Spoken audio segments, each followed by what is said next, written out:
ওই যে 31st night যারা পালন করেছে তাদেরকে যে আমি বললাম আল্লাহ সুবহানাহু ওয়া তাআলার ভাষায় যে তাদের বুদ্ধি নাই, তাদের বিবেক নাই, তারা জাহেল, তারা গণ্ড কিভাবে। এই যে আমরা পৃথিবীতে পরীক্ষার হলে এসেছি, এই পরীক্ষার হলের একটা করে বছর চলে যাচ্ছে, মানে আমাদের জীবন থেকে একটা করে বছর বিদায় নিচ্ছে এবং আমাদের মৃত্যু ঘনিয়ে আসতেছে। যখন আমি জন্ম নিয়েছিলাম তখন আমার সময়ের নাম ছিল 60 বছর। যখন আপনারা গুগলে স্পেস কিনেন, গুগলে ওয়েবসাইট বানানোর জন্য কি কিনতে হয়, ওটাকে কি বলে যেন, গুগলের ডোমেইন কিনতে হয়, তাই না? তো পৃথিবীতে মানুষ কোথায় বসবাস করে? পৃথিবীতে মানুষ সিলেটে বসবাস করে না, বগুড়ায় বসবাস করে না, পৃথিবীতে মানুষ ইংল্যান্ড বাংলাদেশে বসবাস করে না, পৃথিবীতে মানুষ সময়ের মধ্যে বসবাস করে। ওই সময়ের মধ্যে সে সৌদি আরবও থাকতে পারে, বাংলাদেশেও থাকতে পারে, সিলেটেও থাকতে পারে, ঢাকাতেও থাকতে পারে, কিন্তু তার বসবাসের জায়গাটা হচ্ছে টাইম।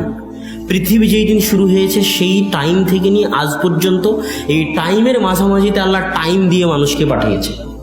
একজন মানুষের জন্য 60 বছর টাইম। তো যেই দিন তার জন্ম হয়েছে সেই দিন থেকে তার 60 বছর টাইম চালু হয়ে গেছে। প্রত্যেক সেকেন্ড যাচ্ছে ওই টাইম মেশিনের, সময় শেষ হচ্ছে। কথা কি বুঝাতে পারতেছি? প্রত্যেক বছর যাচ্ছে টাইম মেশিন থেকে, সময় শেষ হচ্ছে। তার মানে জন্মের পর থেকে না আমরা যত বছর কাটিয়ে ফেলেছি, আমাদের যে আল্লাহ টাইমটা দিয়েছিল ওই টাইমের তত বছর আমরা হারিয়ে ফেলেছি।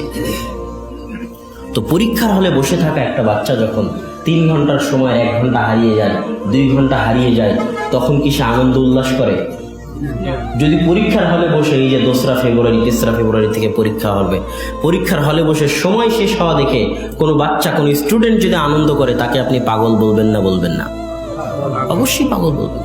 ঠিক পৃথিবীতে আসার সময় আপনার যে টাইম মেশিন স্টার্ট হয়েছে, আল্লাহ আপনাকে যে একটা নির্দিষ্ট সময় দিয়ে পৃথিবীতে পাঠিয়েছে, মহাকালের মধ্যে আল্লাহ আপনাকে একটা সামান্য সময় দিয়ে পাঠিয়েছে।